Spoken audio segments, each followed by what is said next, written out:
Baiklah, selamat pagi semuanya. Di sini kami dari kelompok 2 akan mempresentasikan tentang zat aditif dalam makanan.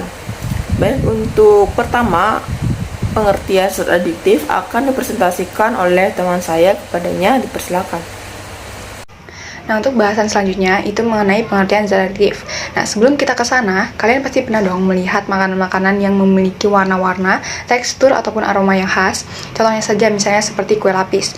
Nah, kue lapis memiliki warna-warna khas yang mencolok yang dapat menggugah selera makan kita, ataupun aroma bakso yang khas, serta tekstur dari tahu misalnya yang lembut. Nah, ternyata dalam makanan tersebut ada zat yang ditambahkan ke dalamnya. Nah, ini dikenal dengan istilah zat adiktif. Nah, zat adiktif itu apa sih? Nah, zat adiktif itu merupakan senyawa yang secara sengaja ditambahkan dalam proses pengolahan, penyimpanan, atau pengemasan bahan makanan. Nah, menurut Permenkes 033 tahun 2012 itu menyatakan bahwa penambahan suatu zat ke dalam makanan selagi tidak berisiko negatif terhadap kesehatan itu diperbolehkan. Kemudian selanjutnya kita akan membahas mengenai jenis-jenis zat adiktif dalam makanan. Nah, ini dibagi menjadi yang pertama berdasarkan fungsinya, kemudian yang kedua berdasarkan sumber diperolehnya, dan yang ketiga berdasarkan keberadaannya dalam makanan. Nah, kita akan bahas dulu mengenai zat adiktif dalam makanan berdasarkan fungsinya. Yang pertama ada pewarna. Nah, secara visual kita kalau melihat makanan itu biasanya dari warnanya kan. Nah, jadi kalau misalnya zat adiktif dalam makanan ini sebagai pewarna itu dibagi menjadi dua, yaitu pewarna alami dan juga pewarna sintetis. Nah, kalau pewarna alami ini biasanya berasal dari alam, contohnya itu seperti misalnya daun suji untuk warna hijau, kemudian cabai merah untuk warna merah, kemudian gula aren untuk karamel yang berwarna coklat, dan kemudian untuk bahan sintetis itu biasanya senyawa-senyawa yang masuk dalam food grade atau pewarna yang masih diperbolehkan untuk makanan. Kemudian selanjutnya untuk penyedap. Nah, di mana zat aditif yang ditambahkan itu berguna untuk memberikan atau menambahkan dan juga mempertegas rasa atau aroma dari suatu bahan makanan. Nah, kemudian yang kedua ada memberikan rasa manis.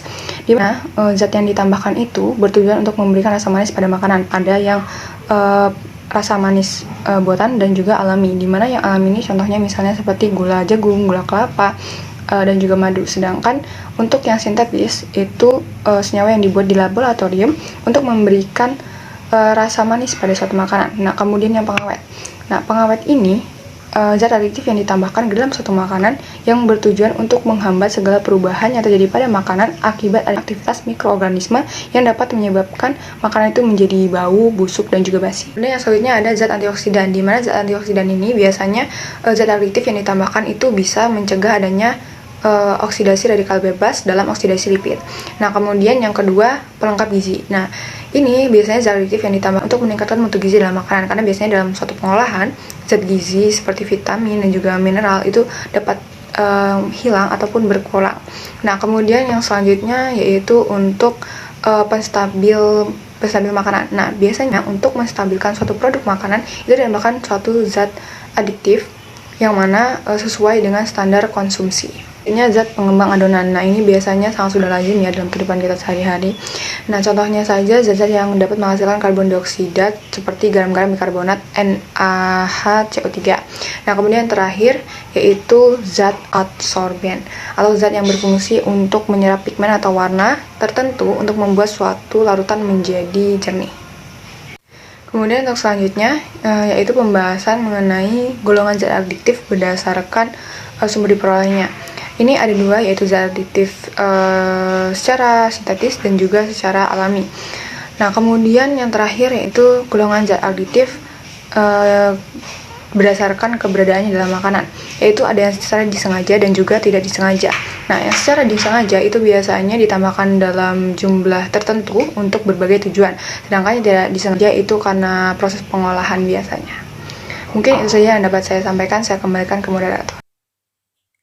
Baiklah, pembahasan selanjutnya adalah mengenai dampak penggunaan zat aditif pada makanan dan upaya untuk mengurangi dampak negatif penggunaan zat aditif pada makanan. Yang pertama adalah mengenai dampak negatif penggunaan zat aditif dalam makanan. Zat aditif dalam makanan itu dapat berupa penyedap, pemanis, pewarna, dan juga pengawet. Berbagai jenis bahan pengawet dan pewarna yang digunakan manusia pada makanan ternyata mempunyai efek yang sangat merugikan bagi kesehatan manusia, baik dalam waktu jangka panjang maupun jangka pendek, yaitu berupa meningkatkan resiko metabolisme abnormal, kelahiran abnormal, dan derajat kematian yang abnormal. Yang selanjutnya adalah zat aditif yang paling banyak digunakan orang, yaitu adalah bahan penyedap berupa monosodium glutamat atau MSG yang lebih populer dikenal dengan istilah vetsin. Yang mana bahan tambahan ini, yaitu MSG ini, dapat menimbulkan berbagai jenis gangguan pada kesehatan manusia seperti rasa mual yang disertai rasa pusing yang cukup berat, kemudian debaran jantung yang lebih kuat, dan kesemutan.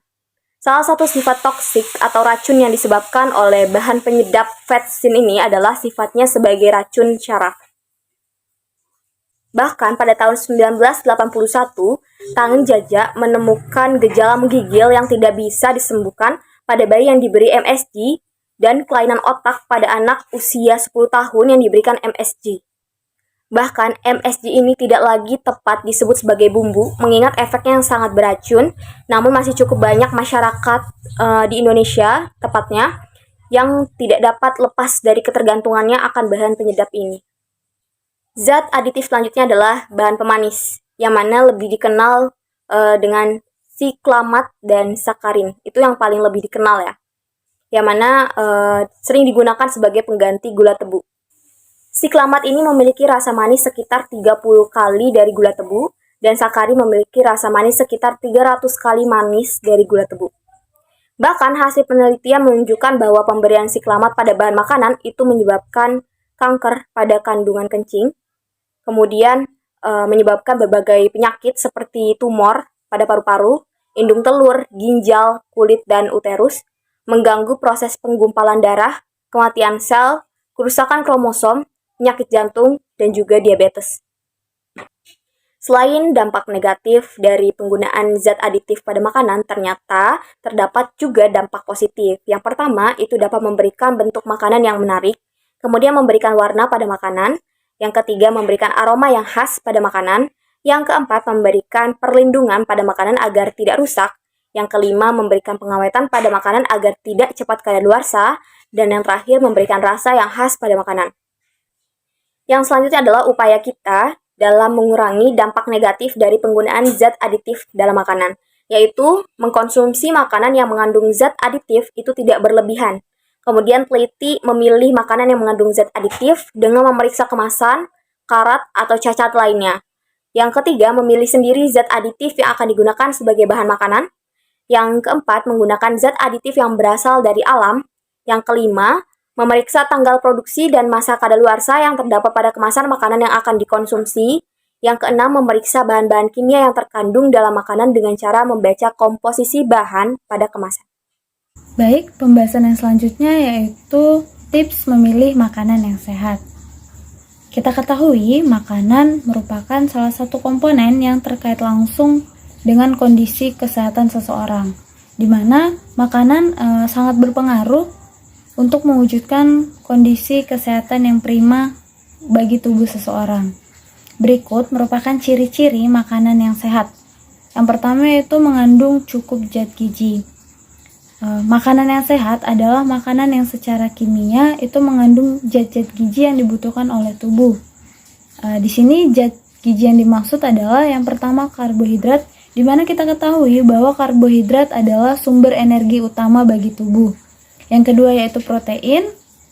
Protein sebagai komponen pembangun sel dan jaringan tubuh.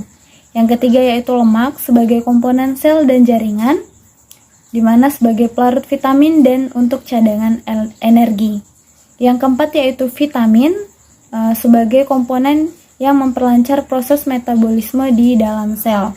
Yang kelima yaitu ada mineral, di mana mineral ini sebagai komponen yang turut serta membangun struktur tubuh dan ikut memperlancar proses fisiologis di dalam tubuh. Yang keenam yaitu serat. Serat di sini untuk membantu kelancaran mekanisme pencernaan di dalam saluran pencernaan. Kemudian yang terakhir yaitu air sebagai pelarut dan berbagai zat gizi lainnya. Yang kedua yaitu tidak mengandung zat-zat berbahaya. Suatu makanan terkadang nampak sehat, segar jika kita lihat secara sepintas. Namun, kondisi seperti itu belum menjadi jaminan bahwa makanan tersebut benar-benar sehat. Memang, segar diperlukan untuk menjamin ketersediaan zat gizi di dalamnya. Tetapi, jika kesegaran yang tampak tersebut disebabkan oleh faktor lain yang merupakan perlakuan khusus pada bahan makanan tersebut, misalnya seperti bahan makanan dari tumbuhan yang tampak segar karena pertumbuhannya dibantu oleh pemberian pestisida yang berlebihan, atau bahan makanan olahan yang tampak segar karena pemberian zat-zat pengawet. Nah, hal-hal seperti itu sesungguhnya yang berdampak merugikan dalam tubuh. Pengawet, pewarna, penyedap rasa, atau zat aditif adalah beberapa zat yang banyak menimbulkan penyakit di dalam tubuh, seperti yang telah dijelaskan tadi di atas. Nah, sekarang kita akan membahas secara umum ciri makanan sehat itu ditandai dengan tidak adanya bahan pengawet, pewarna, dan penambah rasa, serta makanan yang diolah dengan tepat. Selain itu, makanan sehat juga harus mencakup gizi yang seimbang untuk setiap orang. Berikut adalah tips untuk memilih makanan yang sehat. Baik, yang pertama yaitu kita perlu memperhatikan kandungan gizi produk dalam makanan tersebut. Jadi pada saat kita membeli makanan, kita diwajibkan untuk membaca informasi nutrisi pada kemasan produk tersebut. Jika makanan tersebut tidak memiliki label nutrisi, kita dapat mencari kandungannya itu melalui internet. Perlunya memahami informasi gizi makanan olahan ini penting untuk memastikan asupan makanan kita memenuhi kebutuhan tubuh dan dapat untuk merencanakan menu makanan gizi seimbang. Yang kedua yaitu konsumsi makanan yang bervariasi. Makanan-makanan yang bervariasi memungkinkan tubuh untuk menyerap dan mencerna nutrisi dengan lebih baik. Selain itu, menu makanan yang bervariasi juga dapat membuat kita tidak mudah bosan dengan makanan yang kita konsumsi setiap harinya. Mencoba mengolah berbagai macam makanan merupakan hal yang bisa kita lakukan, namun perlu kita ingat, kita juga harus membatasi makanan yang digoreng. Hal ini karena lemak jenuh dapat memicu penyakit kolesterol yang berujung pada obesitas. Yang ketiga, yaitu konsumsi makanan berserat dan berprotein. Kita ketahui serat adalah salah satu nutrisi yang paling dibutuhkan oleh tubuh. Serat makanan membantu untuk mendukung proses pencernaan makanan yang kita makan. Jadi jika kita kurang serat, itu akan dapat menyebabkan sembelit dan gangguan pencernaan. Sementara itu, kita juga harus memilih protein yang dapat memberikan energi cepat untuk memenuhi kebutuhan kalori dan nutrisi pada tubuh kita. Serat ini banyak ditemukan pada sayur-sayuran, terutama sayuran hijau dan buah-buahan. Dan untuk protein, kita juga dapat menemukannya dalam daging, ikan, telur, susu, biji-bijian, dan kacang-kacangan. Yang keempat, yaitu konsumsi makanan instan dan cepat saji dengan hati-hati. Bukannya melarang, kita masih boleh mengkonsumsi makanan instan atau fast food, namun dikonsumsi secara bijaksana dan berhati-hati. Imbangi dengan makanan segar dan kaya akan protein. Di sini memang tidak dilarang, tapi kita disarankan untuk mengkonsumsi makanan cepat saji itu tidak sesering mungkin, karena nantinya akan dapat membahayakan kesehatan kita. Jadi kita hanya mengkonsumsi makanan-makanan cepat saji itu pada waktu-waktu tertentu saja. Yang kelima, yaitu kesegaran bahan makanan. Jika kita pergi ke pasar maupun swalayan, seringkali kita menemukan bahan makanan yang sehat dalam kondisi segar maupun beku. Biasanya jenis makanan yang kita temui itu seperti sayur maupun daging. Nah, jika kita memilih makanan yang sehat dan segar, pastikan kondisinya baik dan tidak rusak ataupun layu dalam penglihatan.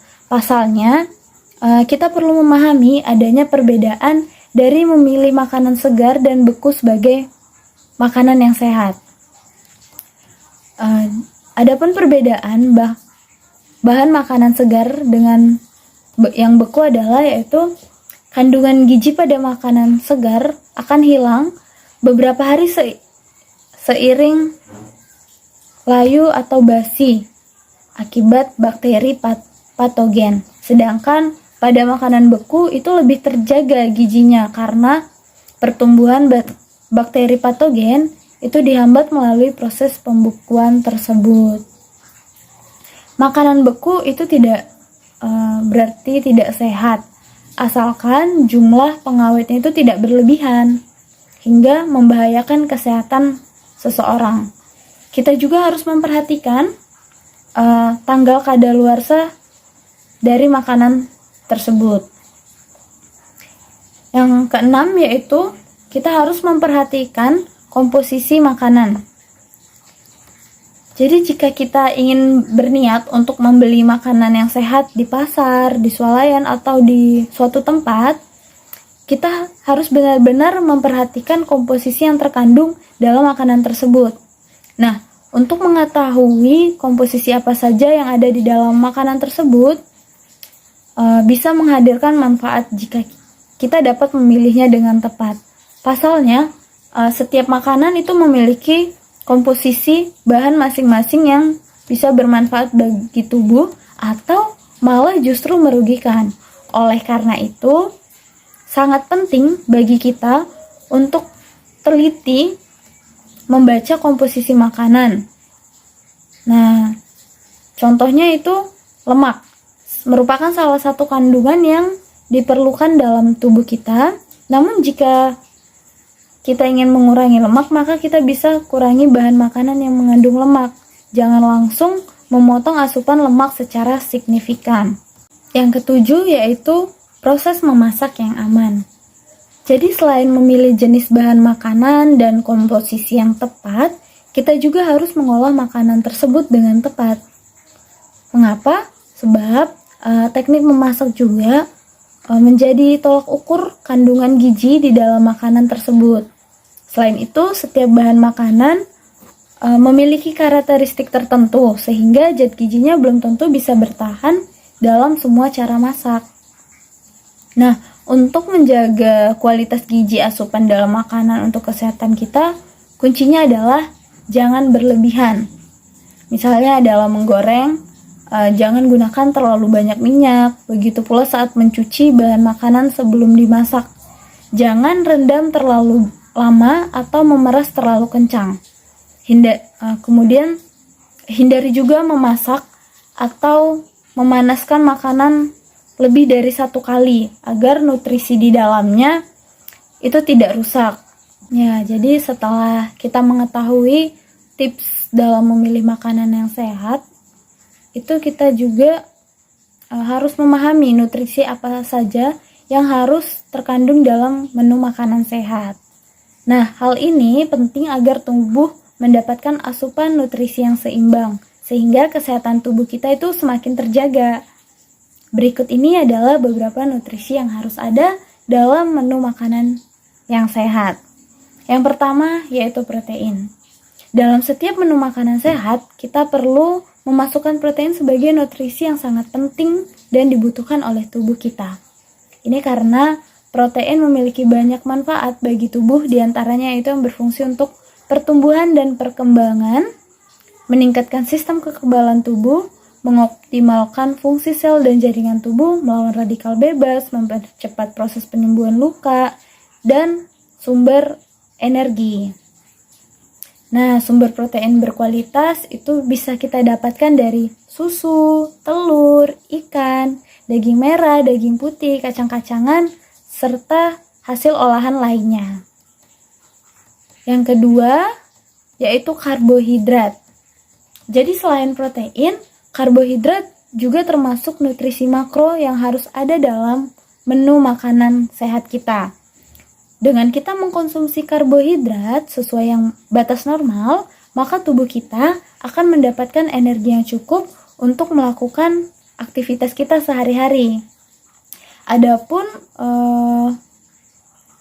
makanan yang mengandung karbohidrat dapat kita temukan pada nasi, roti, kentang, sereal, pasta, dan lain-lain. Yang ketiga yaitu lemak. Lemak juga harus masuk ke dalam menu makanan sehat untuk tubuh kita. Sebab lemak itu berperan dalam menyerap berbagai jenis vitamin. Selain itu juga lemak memiliki manfaat agar tubuh kita dengan mudah membentuk hormon dan membangun sistem pertahanan tubuh. Selain itu, lemak juga berperan dalam perkembangan otak anak serta membantu anak untuk mencapai pertumbuhan yang optimal.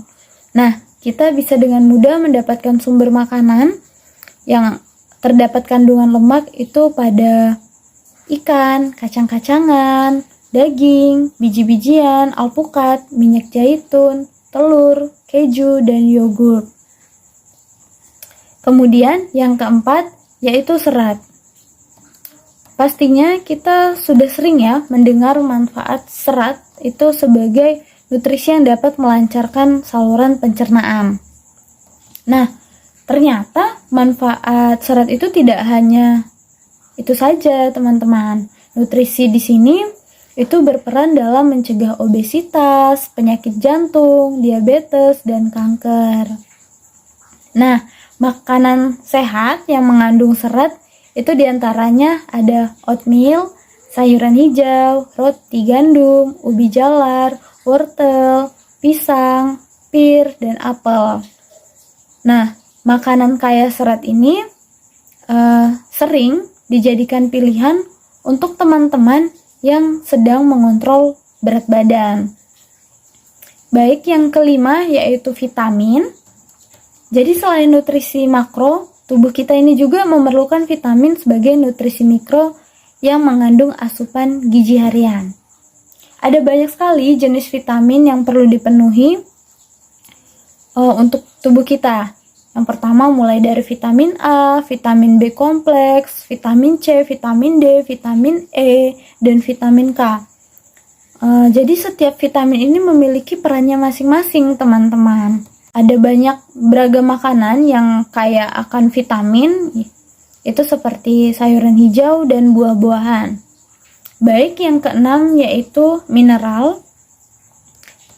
Selain kaya akan vitamin dan nutrisi makro, makanan sehat juga sebaiknya mengandung mineral karena nutrisi ini mengandung elemen penting untuk membantu mengoptimalkan fungsi otak dan jantung kita. Ada banyak sekali sumber mineral yang teman-teman bisa konsumsi, diantaranya itu bisa didapat dari alpukat, strawberry, blueberry, blackberry, kacang-kacangan, kerang, tiram, ikan sarden, brokoli, toge, kubis kol, dan lain-lain. Baik, sekian dari saya kembalikan ke moderator. Baik, untuk selanjutnya yaitu metode analisis kimia zat adiktif dalam makanan. Yang pertama, pada zat warna dapat dilakukan analisis sebagai berikut. Yang pertama, pengambilan larutan sampel sebanyak 30 ml dan atur pH-nya menjadi 4. Kemudian memanaskan benang wol di dalam aquades yang dididihkan bersuhu 100 derajat Celcius. Dilakukan selama 30 menit. Setelah itu dilakukan pengeringan dalam oven kurang lebih 2 menit agar benang kering seperti semula. Lalu memotong benang menjadi 4 bagian. Setelah itu, masukkan benang wol yang sudah dipotong menjadi 4 ke dalam sampel. Setelah benang dimasukkan, didihkan sampel pada hot plate selama 30 menit. Setelah 30 menit, benang diangkat lalu dibersihkan dengan aquades dan di oven agar kering seperti semula. Kemudian menyimpan 4 benang tersebut pada masing-masing cawan, lalu ditetesi HCl pada benang 1, NaOH pada benang 2, Na2SO4 pada benang 3, dan H2SO4 pada benang 4. Terakhir, dilakukan analisis terhadap perubahan warna yang terjadi. Jika linear, maka analisis positif mengandung warna sintetis, dan jika tidak linear, maka negatif mengandung warna sintetis. Kemudian untuk yang kedua yaitu penyedap. dapat dilakukan dengan uji kualitatif dan uji kuantitatif. Untuk uji kualitatif dapat dilakukan sebagai berikut. Yang pertama, 1 ml larutan sampel ditambahkan 1 ml triktohidina hidrat TS dan 100 mg natrium asetat, masukkan ke dalam wadah water bath selama 10 menit. Nah, kita homogenkan, kemudian bila timbul warna ungu maka makanan tersebut mengandung MSGB. Kemudian untuk uji kuantitatif kadar MSG dapat dilakukan sebagai berikut, yaitu 0,4 gram contoh MSG dipanasi dalam labu jedal dengan 0,5 gram CU sulfat, 4,5 gram kalium sulfat, dan 20 ml H2SO4 sampai cairan menjadi jernih. Pemanasan dilanjutkan hingga 3 jam, lalu didinginkan. Larutan dipindahkan ke dalam labu distilasi, cuci dengan air suling dan encerkan hingga volume 200 ml. Tambahkan 80 ml NaOH 30%, kemudian amonia yang terdestilasi ditampung dalam 25 ml H2SO4 0,1 N dan indikator meten merah. Bila 2/3 volume larutan telah terdestilasi, liter kelebihan H2SO4 dengan NaOH 0,1 N dan hitung kadar kemurnian MSG. Nah, untuk selanjutnya yaitu analisis kimia zat aditif makanan untuk pengawet. Nah, prinsip analisis pengawet pada makanan menggunakan asam benzoat atau asam salisilat. Yang asam benzoat dalam sampel dipisahkan dengan diekstraksi menggunakan pelarut tertentu dalam suasana asam. Filtrat yang mengandung asam benzoat diuapkan dan dilarutkan, kemudian direaksikan dengan FeCl3 hingga menimbulkan hasil yang khas atau endapan berwarna merah. Nah, untuk ujinya dapat dilakukan dengan uji kualitatif dan uji kuantitatif. Untuk uji kualitatif, larutan asam benzoat hasil ekstraksi bahan diambil sebanyak 10 ml dan ditambahkan larutan NH3 sampai larutan tersebut menjadi basah. Larutan tersebut kemudian diuapkan di atas penanas air. Residu yang diperoleh dilarutkan dengan air panas dan disaring. Selanjutnya ditambahkan 3-4 tetes FeCl3 0,5%. Adanya endapan yang berwarna kecoklatan menunjukkan adanya asam benzoat. Kemudian untuk uji kuantitatifnya dilakukan yaitu dengan cara larutan asam benzoat hasil ekstraksi dipipet sebanyak 10 ml dengan pipet volume, kemudian dimasukkan ke dalam labu Erlenmeyer 250 ml. Larutan tersebut ditambahkan 2-3 tetes indikator PP dan selanjutnya dititrasi dengan larutan NaOH yang telah dibekukan, lalu larutan asam oksalat dengan larutan asam oksalat sampai terjadi perubahan dari tidak berwarna hingga menjadi berwarna. Volume larutan NaOH yang digunakan dicatat dan ditimbang. Selanjutnya itu analisis pemanis. Untuk pemanis sakarin pada permen karet dapat dilakukan sebagai berikut. Na sakarin terlebih dahulu dilarutkan dengan air, kemudian menambahkan HCl. Lalu sakarin dapat diekstraksi dengan kloroform dan etanol, di mana perbandingan kloroform dan etanol adalah 9:1. Kemudian hasil ekstraksi dititrasi dengan larutan NaOH, di mana dengan penambahan indikator brom thymol blue. Titik akhir titrasi ditandai dengan terbentuknya warna biru yang dihasilkan. Kemudian untuk uji pemanis siklamat misalnya pada teh kemasan dapat diketahui sebagai berikut. Sampel diambil sebanyak 5 ml, kemudian ditambahkan BaCl2 10% sebanyak 2,5 ml dan didiamkan selama 30 menit, kemudian endapan dipisahkan dengan filtratnya dengan cara disaring menggunakan kertas saring Weizmann 40, lalu ditambahkan 2,5 ml HCl 10% dan ditambahkan lagi 2,5 ml NaNO2 10% dan dipanaskan di atas pemanas air. Kemudian diamati hingga terdapat endapan putih yang menunjukkan adanya siklamat. Penentuan kadar siklamat ditentukan dengan cara menyaring endapan putih dari BaSO4 dengan kertas saring. Lalu dikeringkan, kemudian ditambahkan massa siklamat pada neraca analitik hingga berat konsisten. Baiklah, sekian video pembelajaran hari ini. Sampai jumpa di lain kesempatan. Terima kasih.